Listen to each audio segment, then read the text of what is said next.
دونوں طریقے درست ہیں۔ گرامی قدر احباب، دوسری قسم مریضوں کی یہ ہے کہ وہ مریض جن کی شفا اور تندرستی کی ان کو یقین ہو۔ اب اس کی کئی صورتیں ہیں، ایک کہ اس کو روزے سے کوئی مشقت نہ ہو، نہ ہی اس کی بیماری کی حالت میں روزہ رکھنے سے اس کو نقصان پہنچے، تو ایسے شخص پر روزہ رکھنا واجب ہے۔ اور دوسرا جو ہے اس کو روزے سے مشقت ہوتی ہو لیکن بیماری کی حالت میں روزہ رکھنے سے اس کو جو ہے وہ نقصان نہیں پہنچتا، تو اس کا روزہ رکھنا مکروہ ہے۔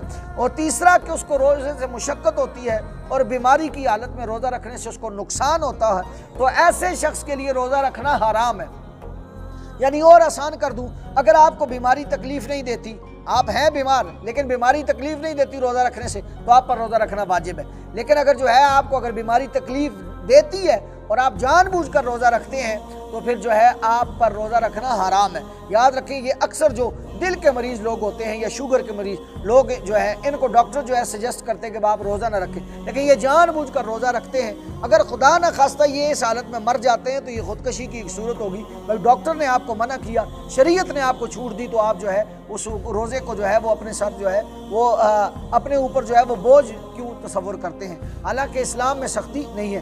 گرامی قدر احباب، پانچویں شرط ہے مقیم ہونا، یعنی مسافر پر روزہ فرض نہیں، اور مسافر وہ ہے جو اپنے وطن سے نکل چکا ہو، اس کے لیے روزہ رکھنا ضروری نہیں۔ اللہ پاک قرآن مجید میں ارشاد فرماتے ہیں، وَمَنْ كَانَ مَرِيضًا أَوْ عَلَىٰ سَفَرٍ فَعِدَّةٌ مِّنْ أَيَّامٍ أُخَرَ يُرِيدُ اللَّهُ بِكُمُ الْيُسْرَ وَلَا يُرِيدُ بِكُمُ الْعُسْرَ۔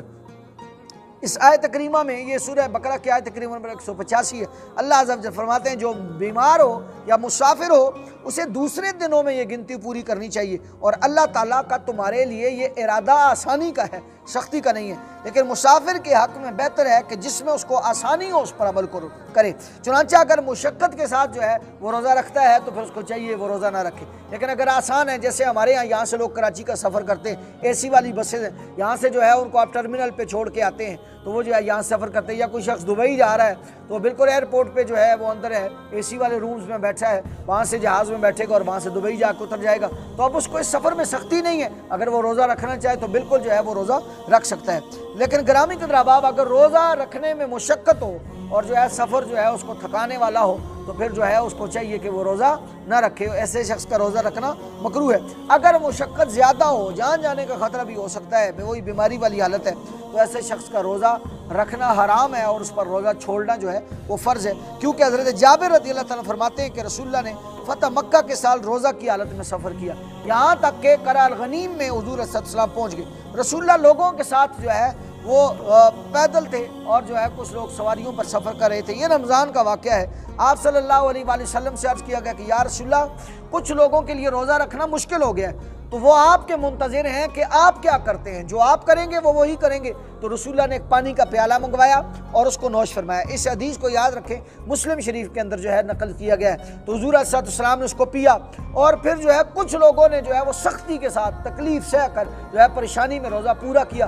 تو حضور علیہ السلام کو بتایا گیا کہ یا رسول اللہ، یہ وہ لوگ ہیں، کچھ لوگ جو آپ کی امت میں کہ انہوں نے روزہ آج بھی جو ہے وہ تکلیف اور آزمائش برداشت کر کے روزہ رکھا ہے۔ تو حضور نے فرمایا یہ لوگ نافرمان ہیں، یعنی اللہ کی دی گئی سہولت کو جو ہے انہوں نے ٹھکرایا ہے۔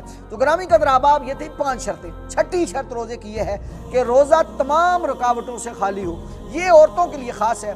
رکاوٹیں خاص کیا ہے؟ حیض یا نفاس ہے۔ یاد رکھیں، حیض جو ہوتا ہے، جو عورت کو ماہواری میں جو ہے وہ بیمار ہوتی ہے، ماں بہن بیٹی، وہ مہینے بعد جو ہے وہ بیمار ہوتی ہے۔ اور نفاس یہ ہے کہ بچے کی ولادت ہو، کسی خوش نصیب کو جو ہے اللہ اولاد دے، تو اس کے بعد وہ جو 40 روز تک جو ہے وہ پاکی اور طہر کی جو ہے وہ انتظاری میں رہتی ہے، تو وہ نفاس کا جو ہے ڈیوریشن اور ٹائم ہوتا ہے۔ تو گرامی قدر احباب، عورت جو ہے اس سے پاک جو ہے ہونی چاہیے۔ گرامی قدر احباب، حضرت عائشہ فرماتی ہیں کہ جب ہمیں یہ مرض یعنی حیض لاحق ہوتا تھا تو ہمیں روزے کی قضا کا حکم دیا جاتا تھا، لیکن نماز کی قضا کا حکم نہیں دیا جاتا تھا۔ تو خالق کائنات سے دعا ہے کہ اللہ ان 6 شرائط کے مطابق ہمیں جو ہے وہ پورا اترنے کی توفیق عطا فرمائے، اور خالق کائنات رمضان کے روزوں کو میرے اور آپ کے لیے جو ہے بخت آور فرمائے، اور اللہ اس مہینے کے اندر میری اور آپ کی بخشش اور مغفرت فرمائے۔